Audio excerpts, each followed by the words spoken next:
So here we are in New York City, and we're tasting Bordeaux 2014. It's just ready from bottle. Michael, what do you think so far? I think it's an excellent vintage. It's far better than I had any reason to believe after reading early press reports. I think it's what's a classic Bordeaux vintage. It's not flamboyant, but the reds are ripe and balanced.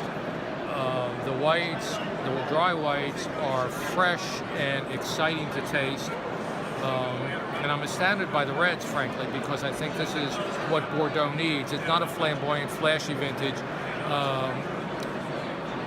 Some winemakers have described it to me as a cool vintage, which means the difficulty was getting the red grapes ripe. So in some, there may be a hint of greenness or underripeness, which I frankly find an attribute in Bordeaux, because it means the wines are not fleshy and flamboyant and over the top.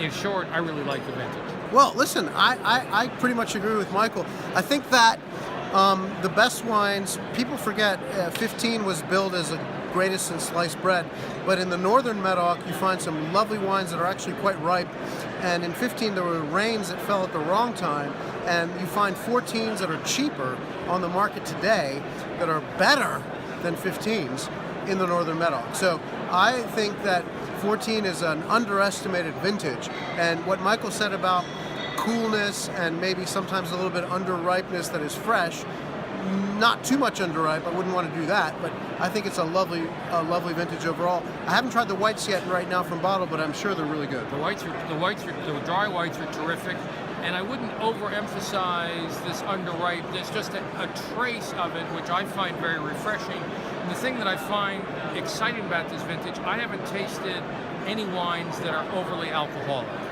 And to me, the problem with Bordeaux in recent vintages is they're coming in at too high alcohol. This is not a high alcohol vintage, and I think that's why many of the producers are referring to it as, quote, a classic vintage. I think it's a really sensational vintage, and I think, in fact, with the strength of the dollar, it's going to be well priced. So economically speaking, strength of the dollar, 14 could be a vintage to seek out.